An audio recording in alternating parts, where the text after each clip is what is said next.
Thank you so much for playing. If you want to win a prize again, come back to our next event, and you can do it here. If you want to win a prize and you're online, come on back to our next event, and you can do it here. Few points of order before we begin. We've got some really cool demos in the back of the room. I've not seen them myself, so that's where you'll find me after the show. You can see the demo companies that we have up here. If you have any questions as you're watching things tonight, you'll see that there are some QR codes to my left and right on these screens. If you scan those QR codes, you'll be brought to a portal where you can submit questions for our panelists. If you're online, you should be seeing a QR code appearing on your screen. Do the same thing, follow it to your portal. You should be good to go and submit your questions. Finally, one last point of order, to tell us a little bit about the 5G Hub Innovation Program that we have here, I'd like to invite my colleague onto the stage, Tex, who's going to explain a little bit. Good afternoon. Hello, sir. Austin. All right. Simple question first.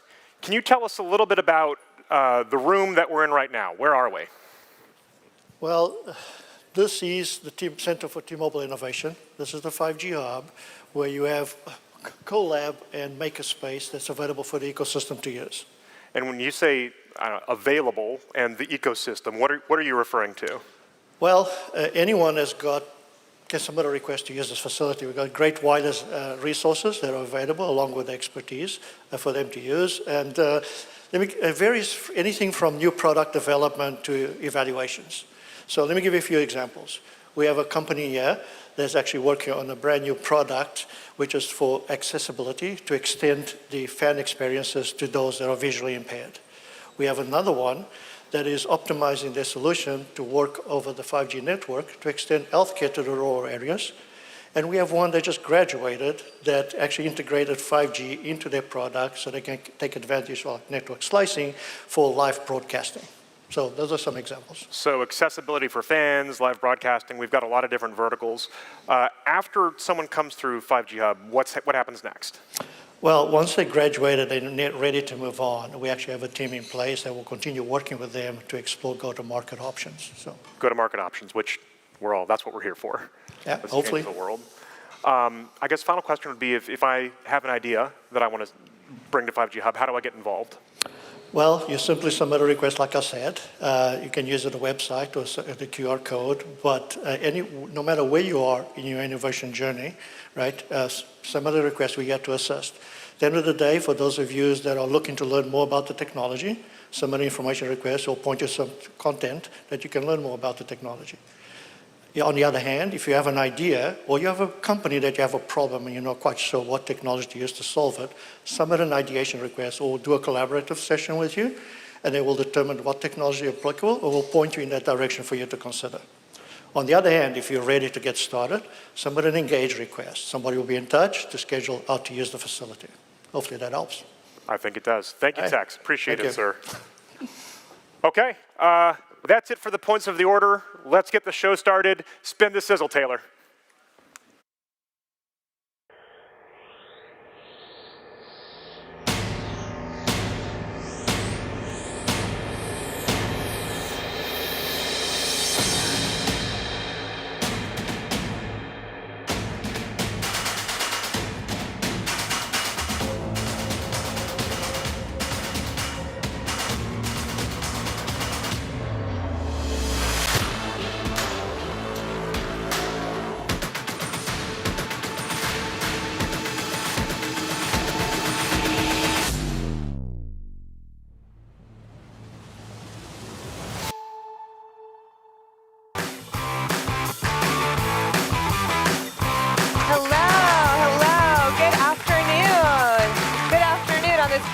Sunny day here in Bellevue.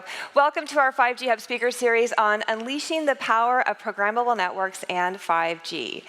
In this era of rapid digital transformation, the integration of 5G technology and programmable networks serves as a driving force for fresh opportunities. T-Mobile's 5G SA or standalone network enables new levels of performance with faster speeds, lower latency, along with revolutionary capabilities such as network slicing and quality on demand. When it comes to new solutions, the possibilities are truly limitless. Let's also not forget the staggering growth of up to 300 billion over the next 5 to 7 years per GSMA. Wow, that's impressive. But our 5G network is just the beginning. We have always said it takes the ecosystem for 5G to reach its full potential. When coupled with the flexibility and access of programmable networks, its transformative power becomes truly boundless. Programmable networks will offer the ability to dynamically allocate resource, optimize performance, and tailor services to the unique needs of users and applications. This evening, we have the privilege of hearing from 4 visionary leaders who are at the forefront of this technology revolution. Together, we'll explore the cutting-edge applications and the groundbreaking use cases that arise when we unleash the potential of programmable networks and 5G. So with that, Austin, I'll pass it back to you to welcome our speakers out on stage. Sounds good. Always a pleasure to share the stage, Aaron. Thanks, Austin. Okay. Well, I think our first speaker tonight is extremely well positioned to kick things off. One of the people smack dab in the middle of T-Mobile's journey with programmable networks, Matthew George. With over 2 decades of experience at the forefront of innovation, 15 of them here at T-Mobile, Matthew's had the opportunity to work on operations, network architecture, and now software as a service, which means that he's a key leader in T-Mobile's programmable network space. He is the manager of DevEdge, which is the developer portal that developers are going to be using to access APIs. And he's also heading the network as a service function, which means that he's sitting right between all of the developers that want to access the production network. He's perfectly suited to speak tonight, and I can't think of anyone better to talk, so please welcome Matthew George.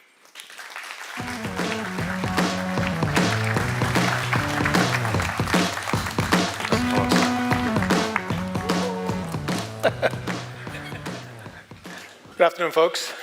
Thanks for letting me come out here and share a little bit about T-Mobile's view or vision of the programmable network.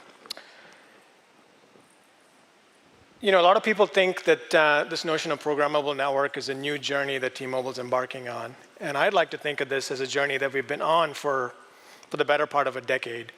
And we're just in a different phase of that journey. So what makes me say that, right? When I think about network as a service or this exposure platform we're putting together today, it's not new. It's been around for a while.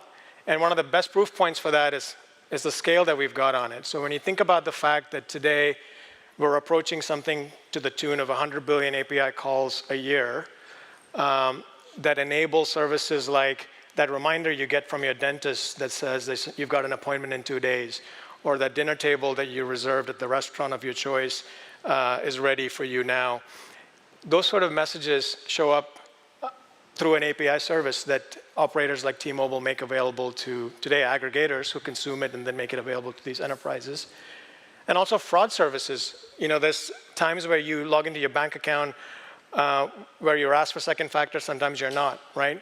And some of those decisions certain banks make based on signals we give them or operators like us give them that indicate level of assurance around whether it's truly the individual they think and believe it is or not.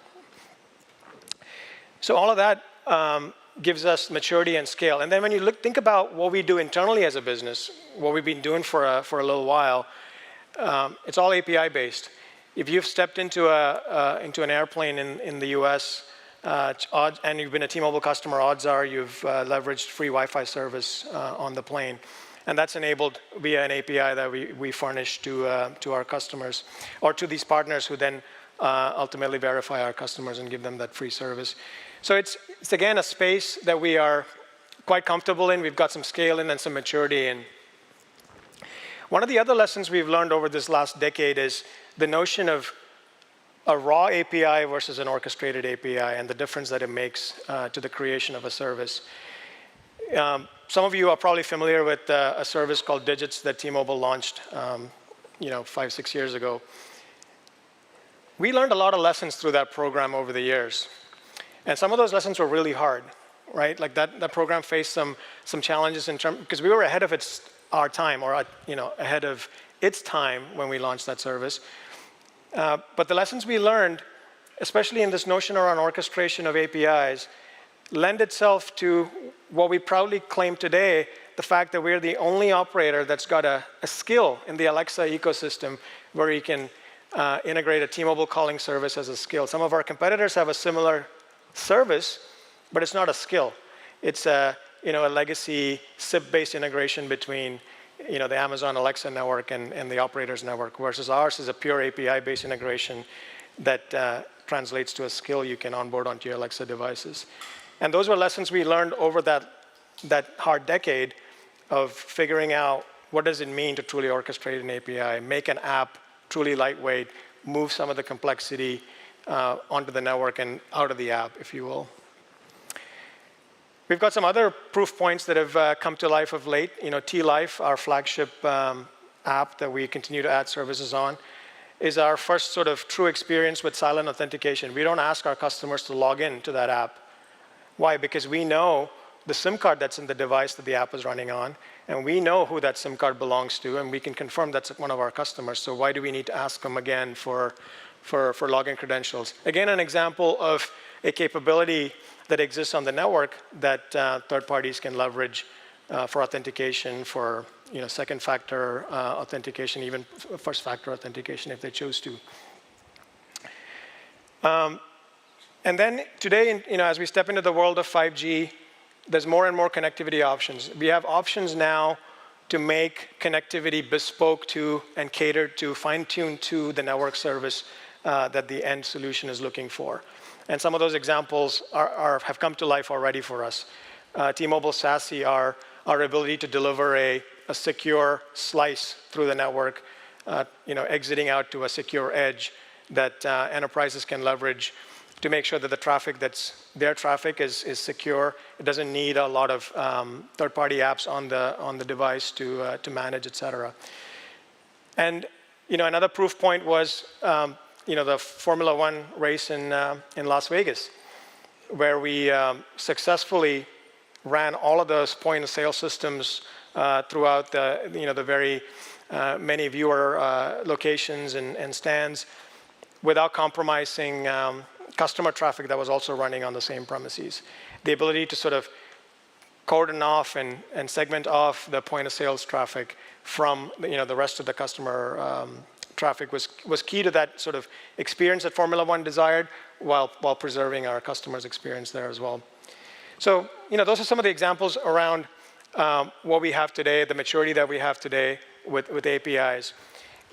But the step that we need to make is in ensuring that these APIs translate into a good developer experience.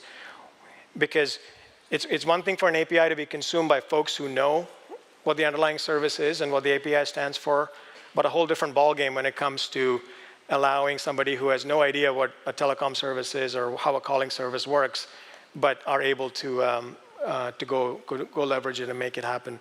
So that's the journey we are on with DevEdge that sits up on top of our network as a service platform. And for those of you who have seen it and experienced it, that is our developer experience platform. We've got API documentation and such there, and we strive for sort of seamless onboarding and a frictionless experience for our developers there. And ultimately, once we have both of these, the NAS layer and the DevEdge layer together, we hope to expose that through the various channels that you see up on the screen there for others to consume, right? The developers can consume it directly through DevEdge, but then if you've got enterprises, they can work with our TFB partners to make that connection happen. We've got plans to do that with our wholesale partners, as well as reaching out into the aggregator world with the Nokia as a code or Vonage, and obviously the hyperscalers, with both Amazon and Azure showing strong interest in onboarding developers and network operators onto their ecosystem. So that's the T-Mobile story in a nutshell. I'll be happy to take some questions further on down the line. Back to Austin. Did you say 100 billion calls? Yeah, there's a lot of people, and there's a lot of people that like those notifications on their phones for when their bills are due, when their tables are ready, when the dry cleaning is ready to be picked up. I can't even imagine how that's going to work. Thank you. That's so cool. Thank you. That's wild. Okay, well, let's keep things rolling with our next speaker, Gene Lawrence.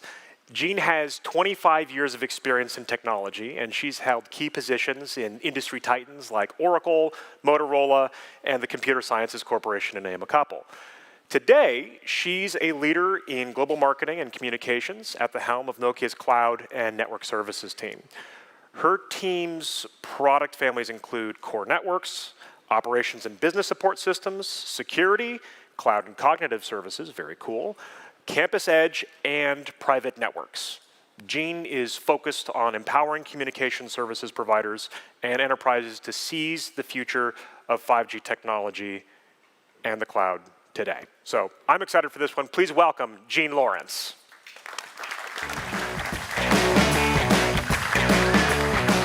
Thanks, Austin. Absolutely. Hi, everyone. Welcome. It's great to be here today to talk about programmable networks. A lot of the people you're hearing from today are CTOs, but as Austin said, I work in marketing, and marketing is all about telling stories.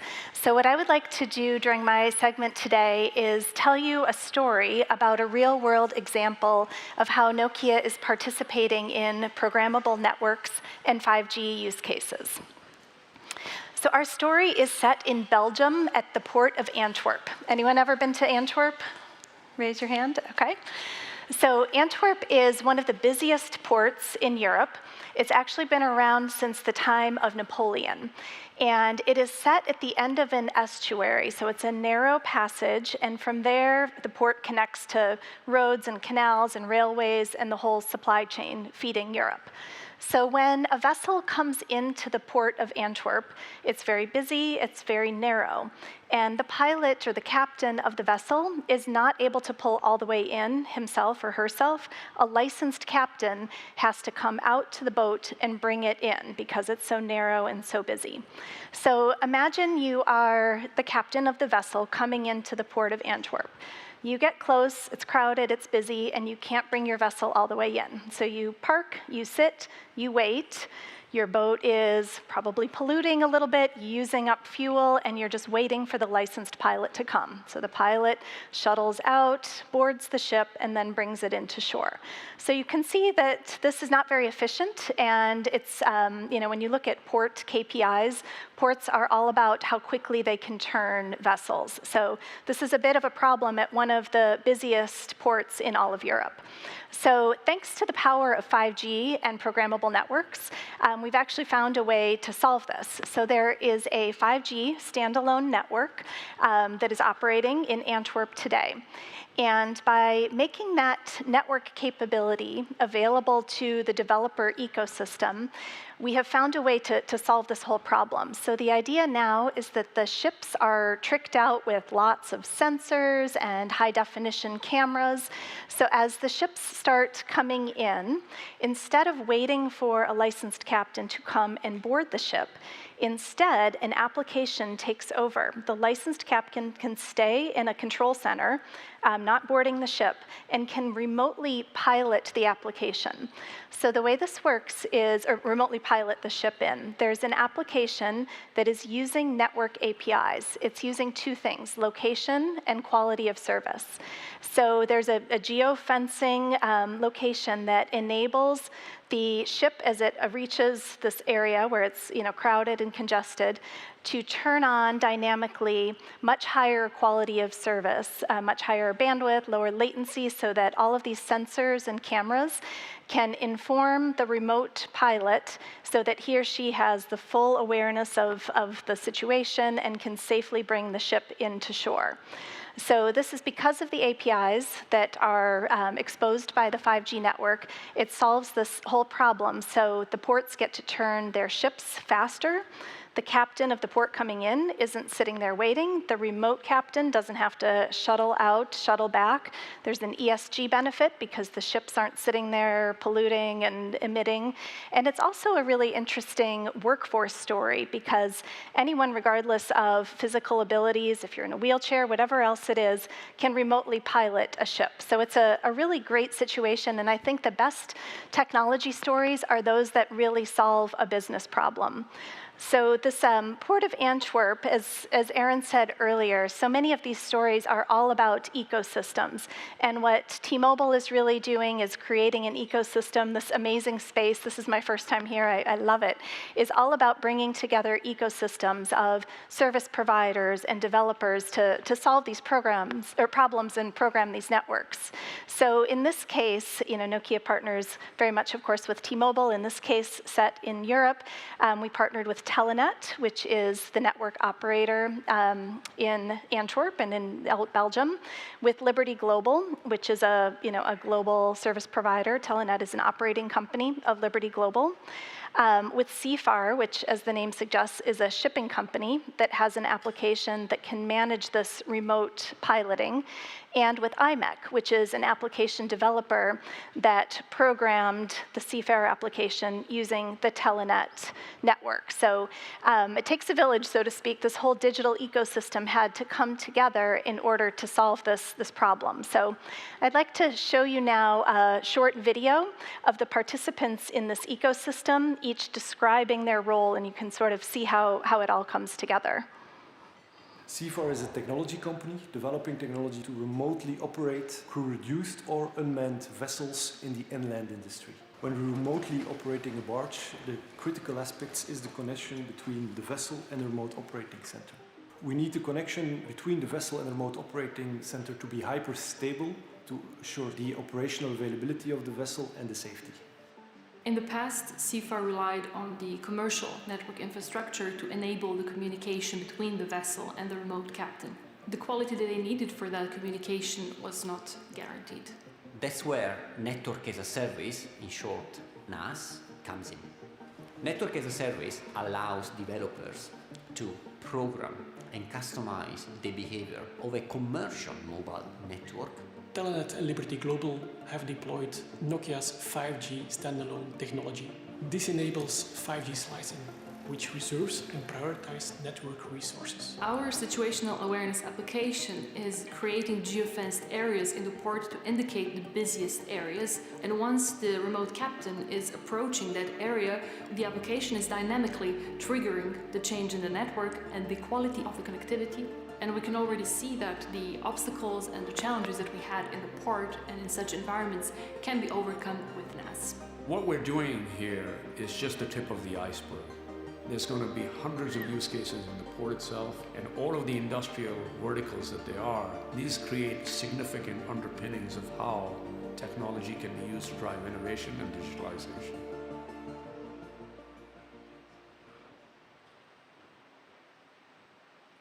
Great, so right from the source. And so it's this combination of the location precision, the location APIs, the geofencing, together with the network quality on demand within this application that is really transformative. It's these two APIs working together, programming the application, programming the network that eliminate the need to hand over control to the onboard captains. So you no longer have the scenario that we talked about, one captain waiting for the shuttle to come out, the other captain waiting to get on the shuttle, and all of the waste that happens there. And so it's situations like these where there's a very specific business problem that we can solve through programmable networks that create so much value and so much that can be monetized. And what's really important, as we heard Matthew say as well, is the simplification for the application developers.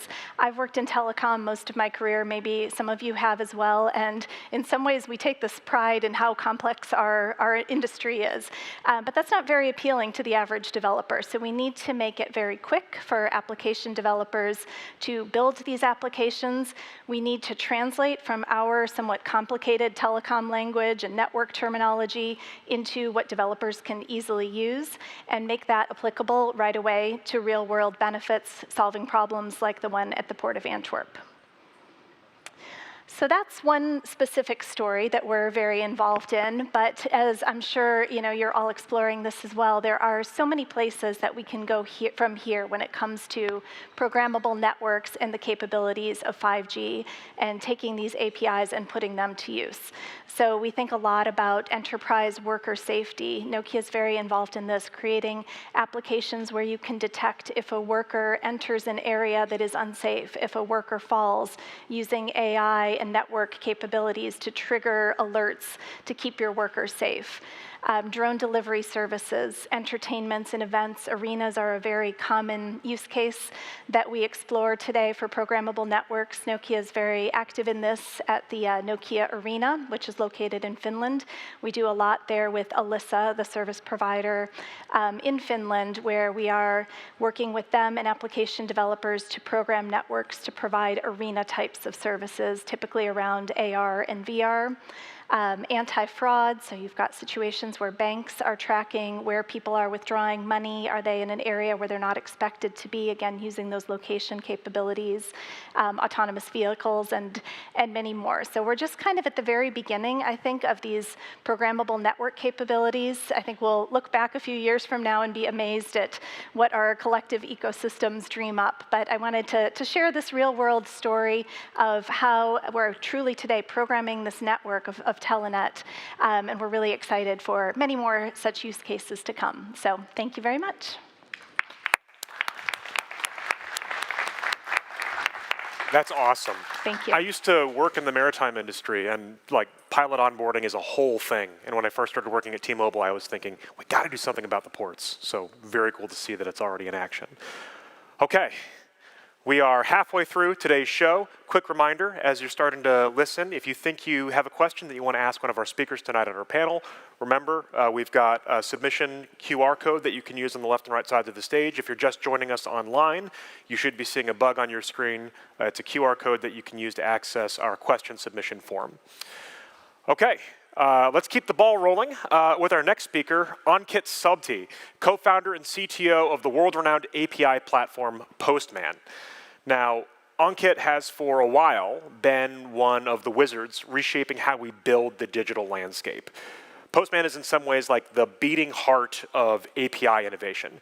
And for more than 30 million developers across 500,000 organizations, including 98% of the Fortune 500, which is like 490 or something absurd, Postman is central to their work every day. Frankly, I think the telco sector has a lot that we can learn from people like Ankit with the experience of working with APIs on such scale. I know I'm very excited for this next presentation, so please join me in giving him a warm welcome.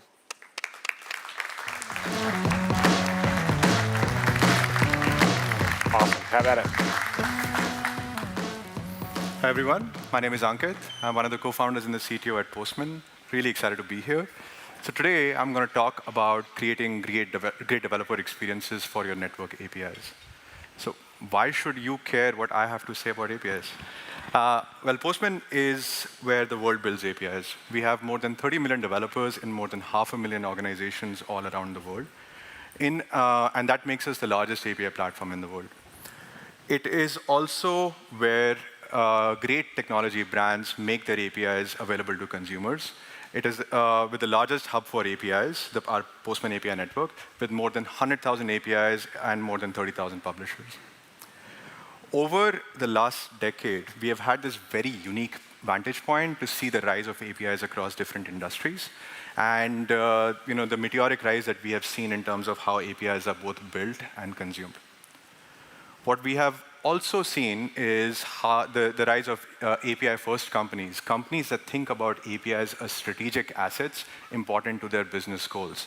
And these companies think about APIs as products that they build, they sell, they market, products that marry technology and design with real customer needs and with the needs of their business. And in our experience, we see three principles behind great API products. Starting with a deep understanding of consumers, an understanding of who you are building these capabilities for, what problems are they trying to solve, why are these problems in the first place, how are they currently solving these problems. The second important aspect is the ability to build iteratively. If we take time to build the perfect API, sometimes you're not able to capture the value that your API could have captured if you were putting it out in front of potential customers early. And building along with your customers allows you to get their feedback, build credibility, build trust, and leads to higher retention and adoption. And finally, creating a compelling developer experience can be a key differentiator. Developers like great experiences, and if we honor them with this privilege, they stick around. And that's going to be the crux of our conversation today. So whenever I talk about concepts, I always like to ground myself in a little bit of reality by connecting them to certain metrics. And working with these API-first companies, we have seen 4 metrics that they use to measure great developer experiences. I'm going to connect them with some examples to help illustrate how companies see this. So we'll start with bounce rate. So imagine that somebody comes to your developer portal, right? They've done all the hard work of authenticating themselves, registering themselves, validating their email, generating an access token, and yet they fail to make a single API call. And when we work with certain customers, we find out that sometimes this number could be as high as 30 to 40%. Imagine that, somebody coming to your portal, doing all the hard work, they are in the process, in the funnel, and they don't make a single API call. Why? First, authentication and authorization are hard problems, and we often undermine them. Number 2, we throw developers in the middle of a reference manual. Who likes to interact with anything through a reference manual? And we really have to think about that.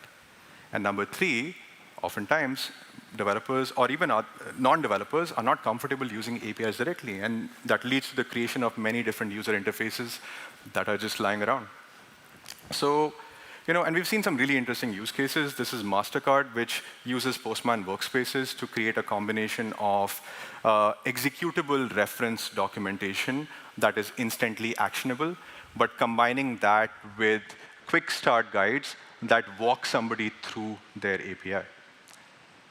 Cisco is another fantastic example which makes APIs accessible to their network engineers and network administrators by not introducing them and throwing in the deep end with JSON, but instead showing them visual representations of what their API could do with a combination of charts and neatly formatted tables. Since we are here, one of the things that would be really interesting is we are talking about introducing a lot of new concepts in the world, like quality of service. And when you're introducing new concepts, and when you throw somebody in the deep end of the pool with all of these concepts, it's really hard to know what this could do. And what I'm showing here is an example of how you could take this little JSON response that you have and visualize it, make it more accessible to your developers. It doesn't take a lot to do. But you are really creating and crafting an experience to walk somebody through all these concepts that you have introduced. The second key metric that we see is the time to first call. The time it takes from somebody accessing your API or generating an access token to actually making your first successful call. We saw PayPal optimize the way that their developer portals are structured by connecting it with Postman to reduce the time to first call from hours to less than 1 minute. And actually, this is a 20-second demo of how you could do that. All the APIs are actionable. You could just go and click them. The impact of this was so outsized that the CEO of PayPal spoke about that in an earnings call, recognizing how much their APIs were suddenly more effective. The third metric that we see is time to value. This is the moment not of the first API call, but the moment of actual realization of some value, and those are user journeys that need to be designed for. The time for somebody to realize the tangible worth of your API in their work. Meta does a phenomenal job at this by using a combination of reference guides with getting started guides, and even what they optimize for is not just the first time user experience, but also continuous ongoing user experience. And that shows in our metrics. It is one of the most popular metrics on APIs on Postman's network. In addition, they also look at this time to value metric to serve as a leading indicator for their business teams to know which accounts they should engage deeper with. So it's kind of like a product-led growth approach towards creating the segment and then approaching them and attacking them. And finally, time to wow. This is an extension of the time to value, where you are not just generating that, okay, the value is realized, but you're creating a more emotional reaction, a more profound realization, or of the fact that there is a potential that I can gain that exceeds its initial expectations. So as a part of this, I'm going to show you a little demo that we put together. I thought, I'm not from the telecom industry, but I really wanted to play around with all the different APIs that exist out there.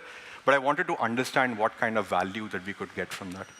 So what I put together is looking at a combination of internal APIs, APIs from a CRM like Salesforce, but also the Kamara APIs to achieve a legitimate scenario.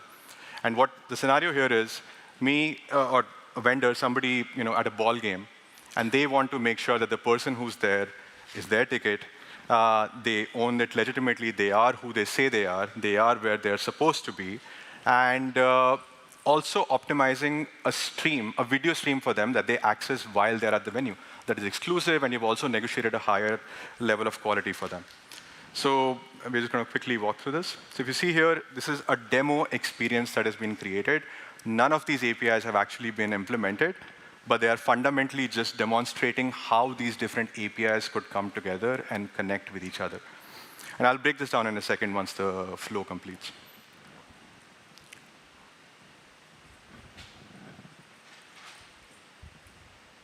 So this is where we are taking this to Salesforce, making the Kamara Quality on Demand API, and finally showing a video output.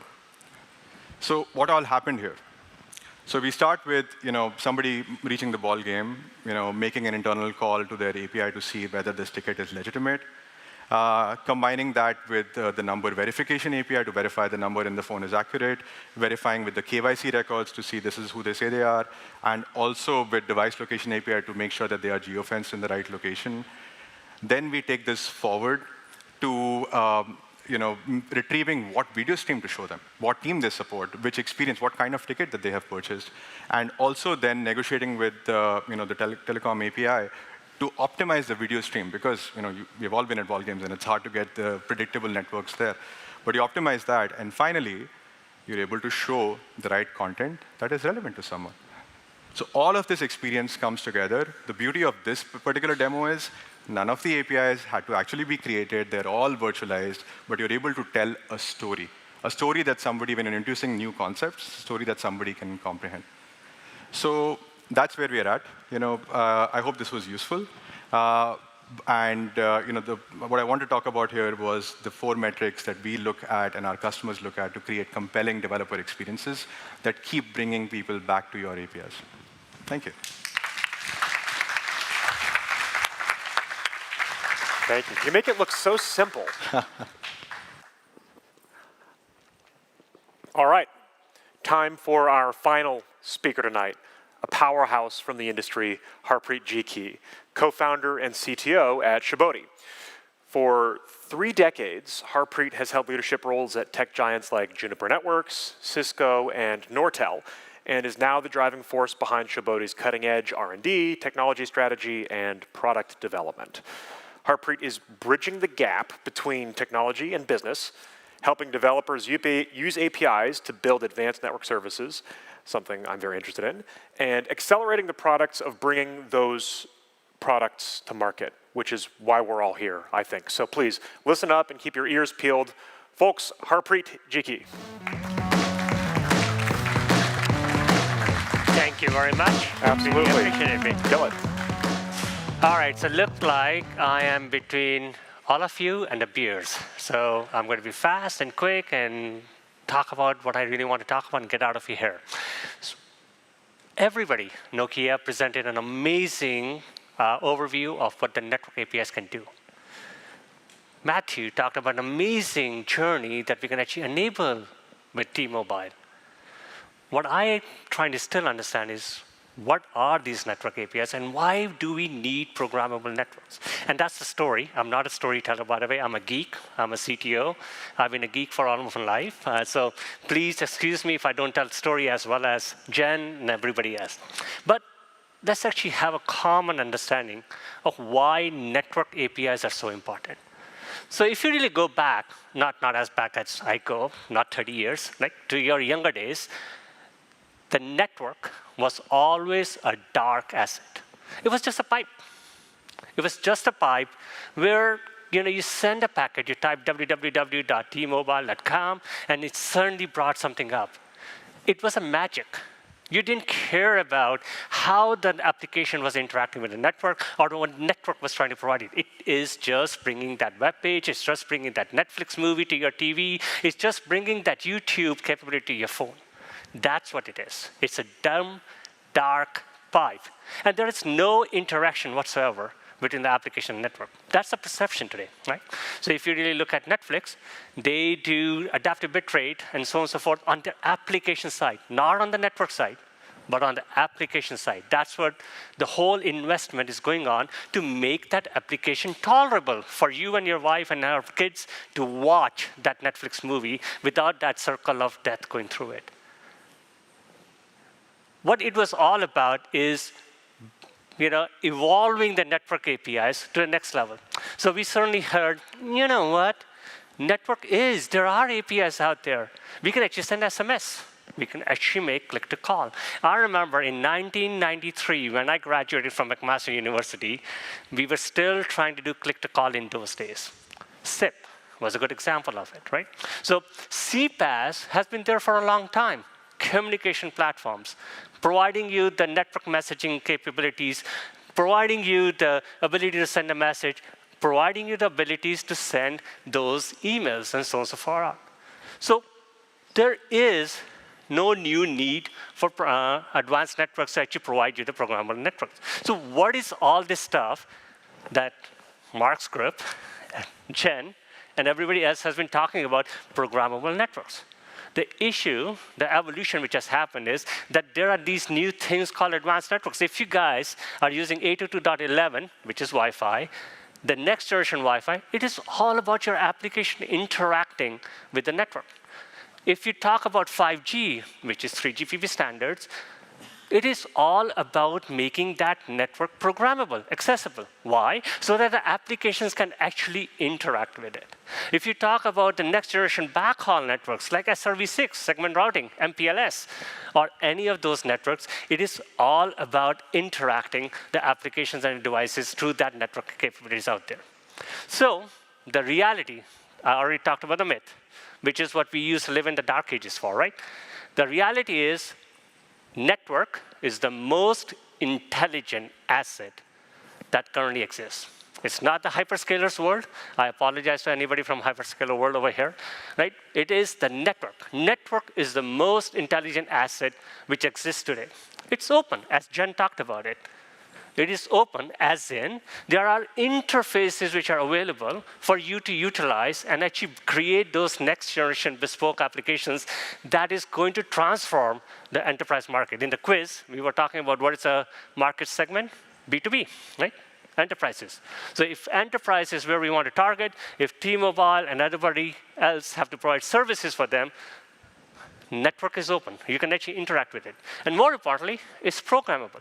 We'll talk about what programmable aspects are in a second, but the fact of the life is that there are disparate interfaces, whether it is radio from vendor A, vendor B, vendor C, and you can name them, or the core from some other vendor, or the whole solution provided by T-Mobile, or you actually have your own private public hybrid network environment. There are interfaces which are available for us, you, me, to actually build and create and utilize those intelligent network assets. So the asset allows, or the network today, allows the application instance, not the device. The days of just provisioning something on the device are, I think, becoming passé. The app device has multiple applications, multiple instances of the same application running on it, for those application instances to interact with the network. To make that something happen, in Jen's example, she talked about the shipping container trying to provide the capabilities, or the port trying to provide the capabilities based on location, QoD, and so on and so forth. It was not just one ship. It was not just one instance. There are multiple application instances running on that ship. So how do you make sure that that one application gets priority? Is possible today. This basically means that there are network programmable APIs, T-Mobile's DevEdge being one of them, which allows multiple applications, multiple devices to interact, control, engage, and manage multiple networks, whether it's Wi-Fi, whether it's 5G, whether it's radio from multiple vendors, whether it's core from multiple vendors, whether it is a mock-in model, whether it's a least frequency model, whatever it is, there are multiple ways for the devices and the applications to interact with each other. So what is really happening is the applications are becoming network aware. But more importantly, the networks are also becoming application-centric. So this evolution, this paradigm shift is happening where the network, which was just a dumb pipe, is now becoming the most intelligent asset. It is becoming application-centric, and the applications are becoming network-aware. And that's what everybody was talking about. Jen's proposal or presentation was about how that shipping yard was actually utilizing the network APIs to actually become network aware. Ankit talked about being wow. That's what it's all about, being wow, because you can actually create bespoke applications over and over again by utilizing the different APIs, different interaction for your application world. But there are problems. As a developers, I don't know how many of you are developers, which network API do I code to? Do I code to T-Mobile's? Do I code to Ericsson's, Nokia's? Do I code to Cisco's, Aruba's? Every vendor, every provider has a different capability. And that's where Kamara is doing a phenomenal job of consolidating those APIs. And DevEdge is a great example of that implementation. But if I'm just doing Kamara, that means I only have access to 5G. Maybe service provider APIs. What about that private enterprise capabilities that I invested millions and millions of dollars on? So there is an overlay that you can actually enable to engage them as well. So the public-private environment, providing a consistent API strategies for the developers is a key problem that I think all of us are trying to solve.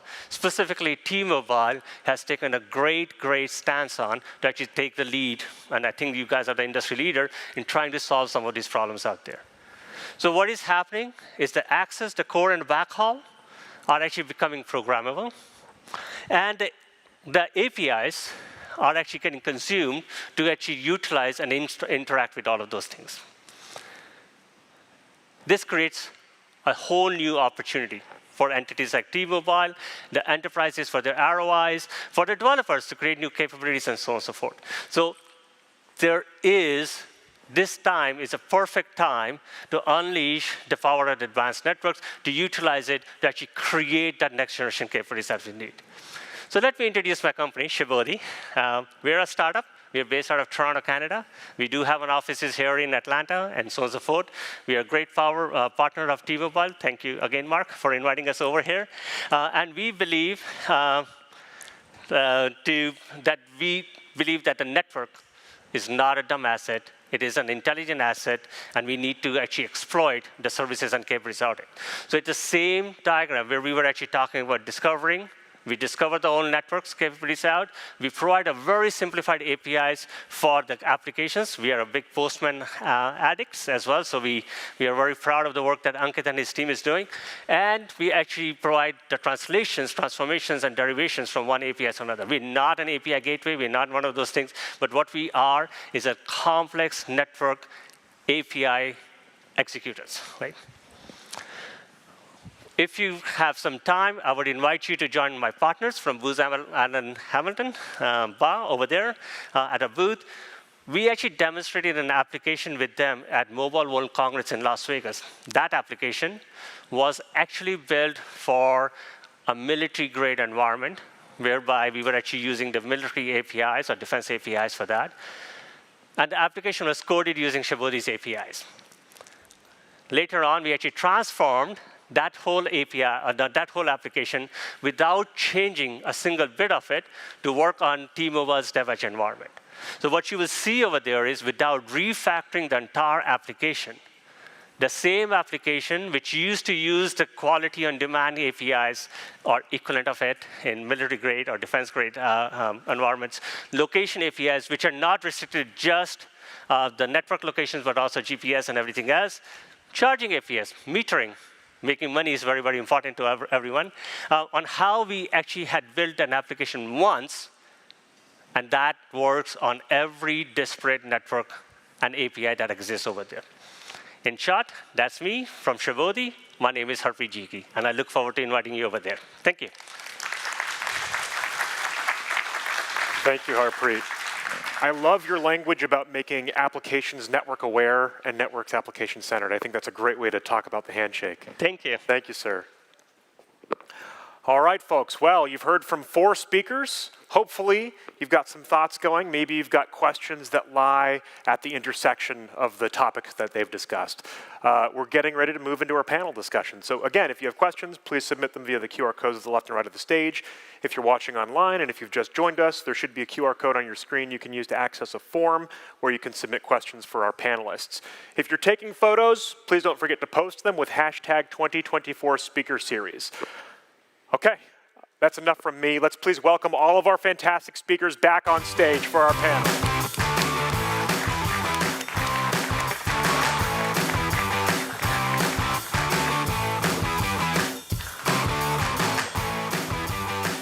All right. Wow, well, let's give another round of applause for our speakers. Very informative, very insightful. And I was, as I was watching these backstage, this is a massive topic. When you think about, obviously, 5G, the potential of 5G, what T-Mobile's invested in our network and the capabilities, and then you think about development and what you can create. We're here because we see the potential and we see the opportunity. I think each of you do for your own organizations. And so my first question, and I think maybe, Gene, I'll start with you and then would love for others to chime in. When we talk about this opportunity and that stat of almost $300 billion in the next 5 to 7 years, that's significant. We'd love to hear from your perspective, whether it's verticals or applications. What's gaining the most traction right now? I guess maybe kind of who's first to bat on this, but then also which vertical or application you think has the greatest potential for that revenue? So I think in any case with monetization, you have to be identifying a situation where you're solving a real problem with some value associated with it, of course.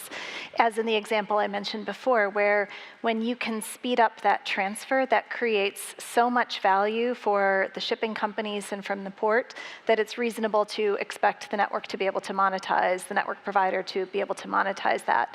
So similar to that, we see a lot of applications in other applications within ports. We're also very involved in manufacturing, mining, those kinds of situations, which are in many cases pretty early on their digital transformation journey. A lot of factories are still very paper-based. They have a workforce that is maybe, moving on to the next phases of life, and they need to digitize, and being able to tap into the network capabilities to be able to do that has a massive potential to make them much more efficient, to make their workers much safer, to improve sustainability. So those are some of the areas where we think that by providing a programmable network in a, whether it's a sliced network in a situation like, manufacturing, there's so much value to be gained by the manufacturing plants that it is, very natural to monetize that for the network provider. Any other thoughts? So if you really think about it, there has been huge transformation happening, right? So Global Mobile Supplier Association talks about more than 2,000 new devices enabled on SA architecture today. If you really think about it, 5G ACIA, which is another great forum, talks about connected devices, infrastructures coming out. So IIoT-based applications are ripe for it, but you're absolutely right, Jen. So we have to crawl before we run. And I was talking to Rick about this a little bit earlier as well, and I don't know why I called you Mark, I apologize for that. But we were talking about it. If you really think about enterprises, especially the factories or manufacturing plants, the shipping plants, and so on and so forth, they're actually going through transformation. They have to retrofit their networks. They have to become more able to actually do their business because of the retired forces or whatever, all their networks are becoming obsolete. So if they are putting a new network in, that's the perfect time for us to introduce programmable networks. And if that is the linchpin to get us introduced, maybe it is time for us to demonstrate the value of the programmable networks in manufacturing, mines, ports, maybe healthcare, maybe defense, which is a huge investment that government is making, to demonstrate those capabilities out. So you're absolutely right, Aaron. $300 billion is a great target. The industry is becoming ripe. The devices are becoming available. The ACIA is making it enabled. Camaras and 3GPPs are making it great stance right now. Perfect timing. Great, thanks. Maybe the only thing I will add to this is any new ecosystem or platform that gets built out, it is as much about making yourself successful, but also your customers successful in the process. And we see across different industries the proportionate amount of effort that goes into making sure that whoever is consuming the systems that you're building out, you're also supporting them. Because not everybody, especially the industries that you mentioned, are going to be as comfortable using the technologies that you're building out. And that support becomes as important a part of the process as just building the technology and putting it out there and hoping that somebody would monetize with it. You have visibility to a lot of developer ecosystems. Are there any, I guess, sub-ecosystems or groups of developers that you think are really going to resonate with programmable networks? I think in any such capability that comes out, I think it's best to start with the industries that you know how to work with and making sure that you're finding the right use cases and finding success and finding champions within those. Because for anything like this to be built out, it's not just about finding a segment of developers, but finding a segment of partners that you already know how to work with, but showing them a different way or a better way, ideally, of working and finding success, making them into the champions that then become the advocates for you across different companies. Perfect. So a lot of what Harpreet said about demonstrating, right, with some of those large enterprise Exactly. customers. Yeah. Crawl before you run, right? And Postman-like tools are phenomenal in actually getting that traction out. Like I said, we are big addicts of Postman. So if we can demonstrate the value to the industry, to the developers on what they can do with these programmable aspects, there's a huge potential of attraction that we can build around it. Right? And I think the IIoT, manufacturing, digital transformation kind of projects are ripe for these kind of projects right now. But, and I might throw something out, and I apologize, Matthew, right? So it is not about let's build the killer use case and the world will come to you. It is about let's demonstrate a value, and then the world will come to you. So I see a lot of entities out there trying to go for the killer use case, demonstrations kind of. But what Ankit is talking about is actually let's build an ecosystem out. Let's bring the support system out. Let's actually bring the capabilities out and show how easy it is for us to consume it. And that's where the ecosystem is to come from. Yeah, and to that point, like one of the examples we've seen with the partner we've worked with pretty closely over the last several months is, the value is very clear to them from the testing they've done with like an extended reality device, right? It saves a very qualified resource from actually having to go to a site to do a job. Somebody less qualified can be the eyes on the ground while the more qualified person is remote somewhere, right? Thanks to this XR capability. But to the point that Ankit made and you did as well, like some of the challenges are this company that wants to realize this vision doesn't have the development expertise to go build against this API. So then how do we as T-Mobile or Shibodi or whoever else enable that transition for them in a smooth way?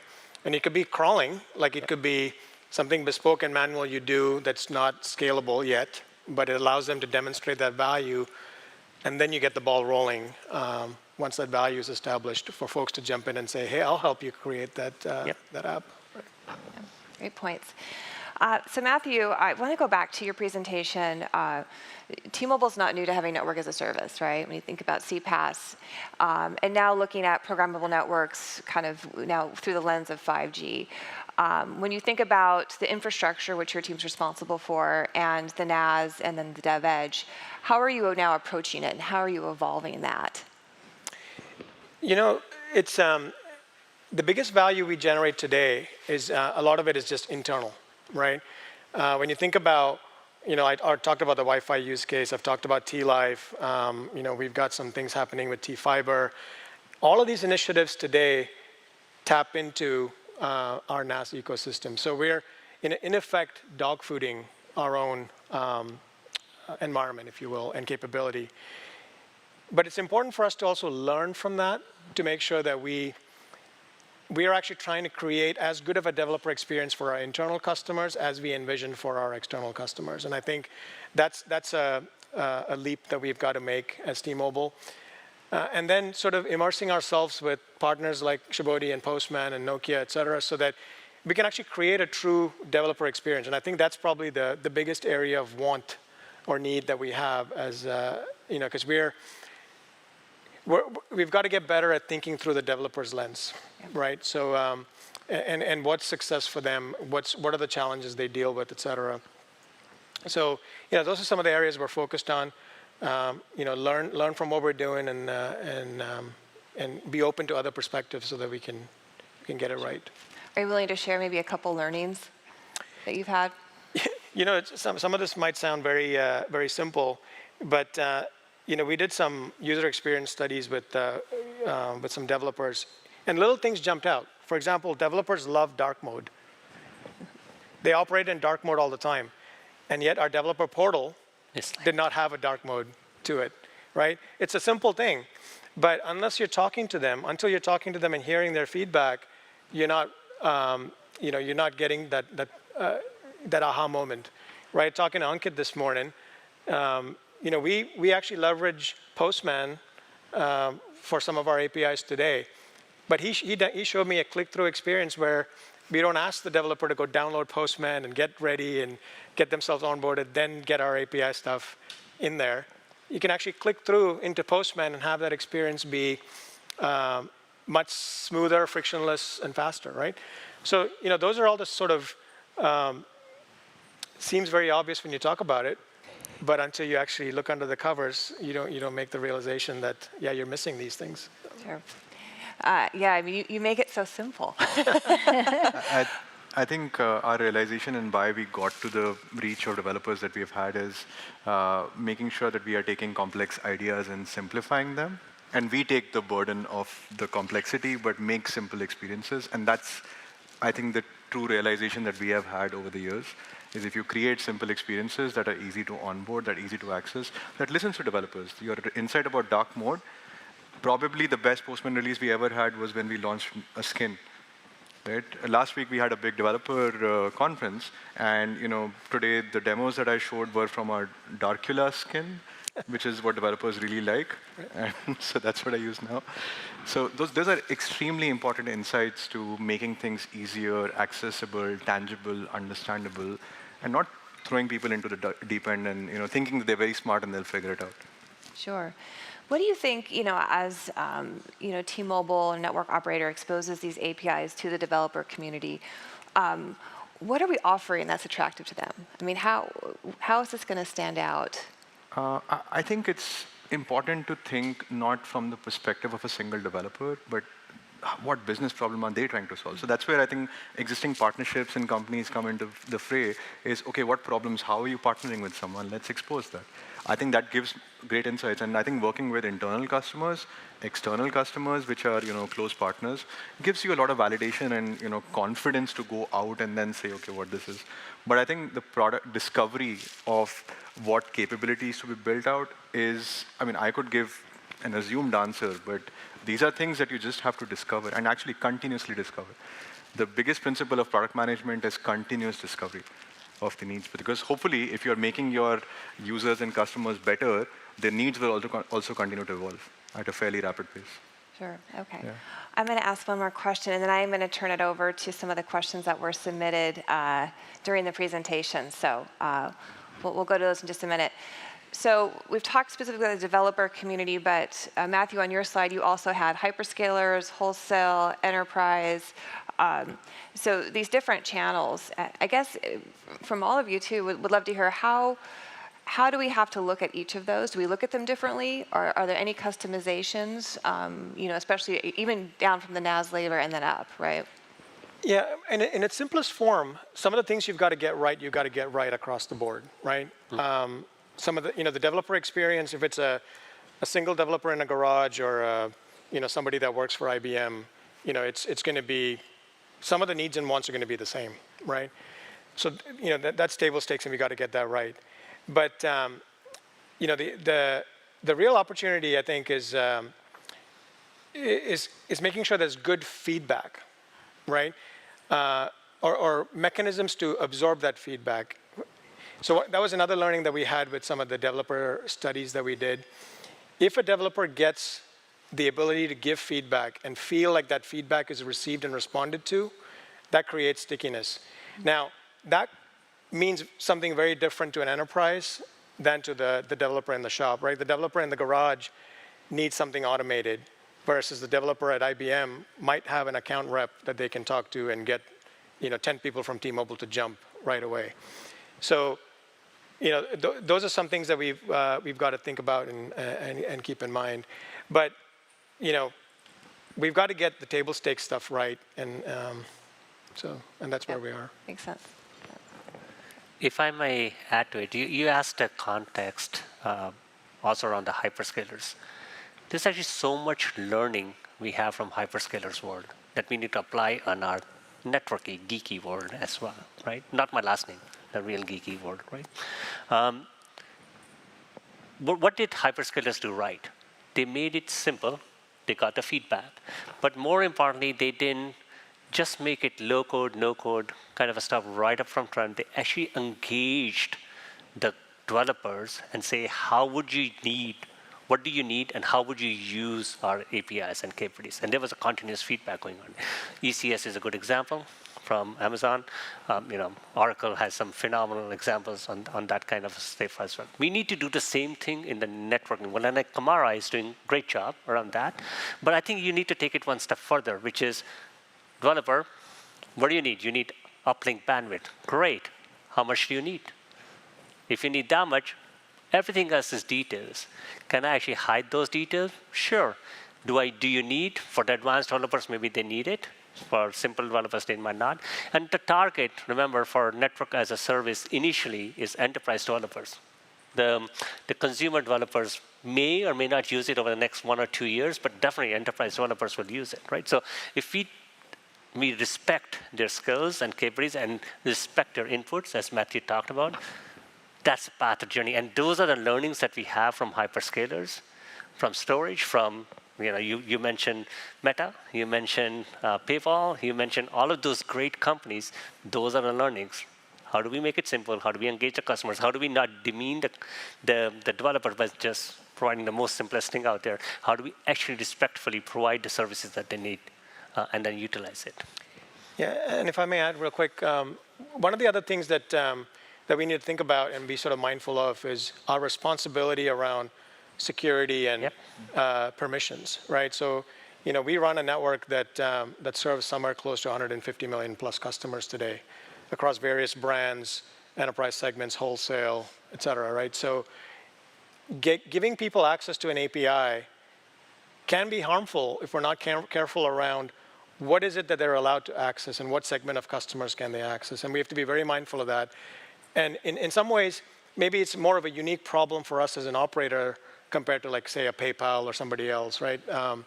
So, that's another piece that we have to be mindful of and be able to talk about and educate our partners and customers about, so that there's confidence in that interaction and trust that's built. That's a good point. I think education is a big theme here. And I think whether it's, doing POCs or actually bringing solutions to customers like the vessel, or working directly and giving that feedback, but I think that's an area that just is big, right, in terms of how do we do the education, and we're just starting. Yeah. Erin, can I add a point on education? Please. So many of you probably attend Mobile World Congress in Barcelona, and there was something really unique that happened this year you may have seen, but the GSMA has been a big proponent of what we're all talking about, the Open Gateway, and they organized a hackathon put on by Mobile World Live that was at Mobile World Congress. It was 2 days. 40-some developers programmed a 5G network, and they were organized into teams. It was a competition. Nokia was very involved in this as well. And at the end, each team presented the application that they created, and it was everything from communications on the moon to pet trackers, a whole wide variety. But it was all of the developers who were there felt like that was a huge education for them, because nobody knows exactly yet, to your earlier question, what are the applications that are going to be monetized. But by having these hands-on, hackathon experiences, especially in a community like that where they're exchanging ideas, is a really interesting way to kind of accelerate the programmability of networks and the use cases that can be supported. Yeah, that's a great example. Love it. All right, Austin. I think we have a few questions that were submitted. Absolutely. We've got, I think, the most I've ever seen. Wow, So not surprised. yeah, we'll see what we Hot can get topic. through. But we just touched on education and trust, and I think that this is an interesting future-focused question. With the rise of opening and exposing APIs to more developers and the increase in the use of AI for code creation, are we headed towards a future where machines would decide on the best criteria for APIs and how to interface and communicate with each other?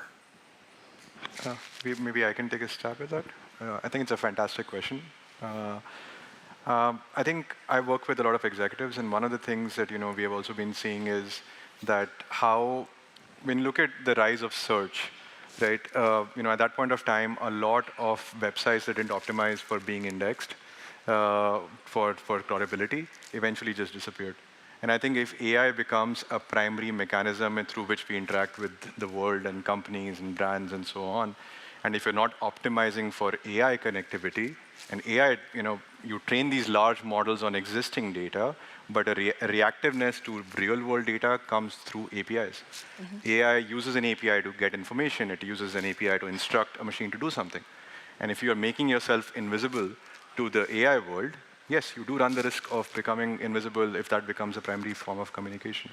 That said, to your point, I think the concerns of making sure what you're exposing, how you're exposing them become very real things to think about, especially because AI can interact with it in many different ways.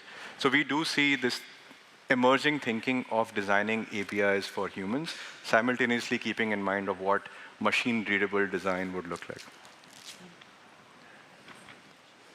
Any other comments? So there are three kind of APIs that we see today, or the AI engines that we see today, right? So there is a whole pile of insights that is coming from network, which applications need to consume to actually behave and change the behavior of their applications. SCADA controllers, sensory control platforms, AMRs, AGVs, drones, and so on and so forth. So in that particular case, yes, the risk is that the machines which are flying are based on some insight, some recommendation, some prediction coming from the cyber world to actually guide them on what to utilize. But on the other hand, there is also a whole pile of APIs that we use to actually optimize the network. So for example, this radio or just T-Node B or this RU is actually getting over congested, so route the traffic to something else. That intelligence are a little bit in control of the service providers to some extent, but yes, the cyber world is coming into place. Humans from the standard OSS, BSS world are trying to optimize it, but the last one, which is the most important one, is a cyber security risk, which is getting exposed or contained or managed through AI, right? And that's where we need to be a little bit aware of what is happening in both network world and the application world. If we leave everything out just to AI, the prediction, the recommendation of the threats, the denial of service attacks, the masquerading attacks, man-in-the-middle attacks, and so on and so forth, then we do run in the risk that some machine, some entity is manipulating our network, that 150 million subscribers that you're talking about are at risk. So that's what is happening today when the payment systems go down because some cyber attack happened and so on and so forth. So those are trivial compared to what might be possible in the future with the AI becoming more prevalent. So yes, to Ankit's point, we do need to be cautious about it, but at the same time, it is a journey that we have embarked on as humans. We need to contain it. We cannot stop it. And by the way, I do see access control being a big part of it. It is. Like AI agents and whatever communication that you might be having is not entirely only with public APIs. You can create experiences for your partners with the right access control for them. Yes. Thank you. Austin, what's the next question? This one's for Matthew, but of course open to anyone. Programmable networks seem to imply that the strength of a network is finite, and the value added by these services is prioritizing one workload over another. Does this mean that the quality of service for consumers decline in areas if a business is using a programmable network to strengthen certain workloads? That's a good question. And it's, I think the answer is not necessarily, right? Like, so if you think about services, different services have different needs. So latency might be important to a particular service. Throughput might be important to another service. Priority might not matter if it's like a messaging service that that's a little latency tolerant. So the answer is not always I'm taking something away from one to give to the other. The answer is more if you think about it like a jigsaw puzzle. Can you make it all fit so that everybody's optimized and a a non-latency sensitive application is not taking up bandwidth that a latency sensitive application could have used, right, et cetera. So it's really around traffic management and thinking about network traffic handling in a more bespoke and thoughtful way so that all of the services actually benefit. And we had similar questions when the binge on service was launched, where we optimized video delivery on our network. But ultimately, what transpired was the customer experience was actually better with video because you didn't need 1040 on a little mobile screen, right? So you actually got a better video experience on your mobile device as a result of a binge on experience that we deployed. So I would position this as, or think about this as traffic management that ultimately benefits all services versus a prioritization exercise. So if I take Matthew's step one step further, how does world works today? We go to OSS, BSS, and we write engineer the network. We write engineer the network slices, we write and engineer everything else. But those are pre-provisioned resources which are just sitting there. So to Matthew's point, if I can allocate rightly on what device needs what latency, what device needs that deterministic path from point A to point B, what device needs that, whatever QoD location service, and I should just provide it to that particular device or that particular application instance, there is actually right utilization of the network resources instead of just over-provisioning them, over-engineering them, and just leaving it out for anybody to consume when they may or may not require it. So I think the question which comes down to is, can we right engineer the network? Can we actually utilize these programmable assets to dynamically change the behavior to what is needed? And you will reach that point where you're actually competing for the network resources. It happens even today. We all compete. Like, I don't know, if you go to the T-Mobile Stadium, there are 100,000 people. You all get 5 bars on you, but you cannot make a single phone call because the network resources are congested. Right? So I'm not saying it's happening with T-Mobile, but just an example, right? But if that is the case, it was a right engineer network which was allocating everything to every device which was not being used. Why not use it at the right time with the right place? And that's where the opportunities are. Okay. One more, Austin? Sure. Got a question from someone who sounds like they're eager to get started. How much does all this cost? How accessible is it to non-enterprise scale users? How much does it all cost? So today, there's no cost to come and interact with us on DevEdge, right? We've got plenty of beta programs that allow you to look, see, and feel what's out there and experience it. So I would encourage you to come dip your toes in the lake, if you will. But ultimately, everything comes at a price, right? Like you've got, if we are going to get you on the network and do things, then there's a monetary aspect to it.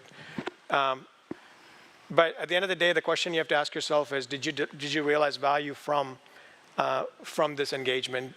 Is this QoD slice making your service work better, right? Is this think of it, sometimes it could be an insurance policy, right? Like the network works great for you 99% of the time, but the 1% of the time that you're congested, is this service critical enough to you that you want some higher level of assurance for it to work? So those are the questions you have to ask yourself when you engage. The initial engagement is free, but were you to build a service, what is the value you're deriving? And that's where the conversation should start. So. All right, thanks, Austin. So I'm going to kind of go back to that theme a little bit, and in the excitement of let's get started. So kind of my final question to the four of you is, and this was my favorite one, what's the call to action of this ecosystem here? How can we come together to accelerate this adoption and move forward with these opportunities? Whoever wants to start. So I will take a stab. T-Mobile has a great program called DevEdge. I think it's one of the most well-documented programs out there from service product perspective. Everybody has various toolkits. Nokia has a code. Miko and Shuman have done a phenomenal job at it. Shivodi has a sandbox that we have actually released out as well, where we built and we were the first ones at Mobile World Congress to announce an enterprise-grade Camara implementation as well. So if you guys are interested, the tools are getting available, right? So it's getting to point. And like Ankit said, with great tools and partners like Postman, you know how to invoke, you know how to test, you know how to get that 200 OK or 500 error, whichever way you want to look at it, to actually make your application smart and network aware. So I think the capabilities are there. We just need to get you invited or persuade you to come and use them. Love it. I agree. That's why we're all here, and we have time for networking where we should definitely explore that more. But you're right, there are more and more tools that are getting more and more mature and sandbox kinds of experimentation zones, really. So, at Nokia, we're partnering with DevEdge. We have a developer portal as well, available in dark mode. So that was an excellent point that you made. But if you're here and you're interested, please talk with any of us during the networking time, because I think it is all about experimentation and trying to get more developers on these platforms, coming up with new ideas and learning from each other. We have 7 different color themes, and you can customize your own. The full rainbow, right? Yeah. Love it. But I think, again, I'll come back to my point around making sure that we are doing validations constantly, and anybody publishing an API should just find the right set of segment of customers that you want to iterate quickly with, find the value, and yes, once the value is there, people will come. I think the fallacy always is, I built something, they will come. It's more like you find the value, and yes, everybody will come. That's a great way to put it. Yeah. One last thing I want to maybe throw out there is I was in a conversation a few months back where somebody brought up to me this problem statement. They said, one of the biggest challenges that the airline industry faces today is that they don't know where their pilots are. And if you think about all of the scheduling that they have to do around who's going on what planes to where, you would think something as simple as keeping track of their pilots would be easy. But if you all recall from, I think this was last Christmas, right? Like when Southwest had a big multi-day problem because they suddenly lost track of where folks were and they couldn't catch up. Now, why am I bringing this up? Now, that's a problem statement in the airline industry. They don't know about APIs or who knows about locations. But if you take a step back and you hear that problem statement, the thought that goes through your head is, well, most of them probably have cell phones, and I could probably tell you where those cell phones are. Now you've got a location API use case that the airline industry can use to track their pilots, with consent, of course, right? Now, that bridge from problem to API is a long one. And I think that's probably the bigger challenge us as a collective or the telecom industry faces, is bridging that problem to API or problem to solution gap, right? So I think that's the thought I would leave folks with. Right. It's a good challenge. Yeah. Thanks, Matthew. All right, so that ends our broadcast portion of our show today. So let's give our presenters and speakers here a round of applause. Thank you. And our audience, great. So our next speaker series, you can register now. It is in August. I know that feels like forever, but it will be here quickly. So August 27th, definitely encourage the folks who are viewing virtually to register to join us in person, because once we wrap here, we are going to go ahead for another 15 minutes and ask some questions here in person. So thank you very much for joining.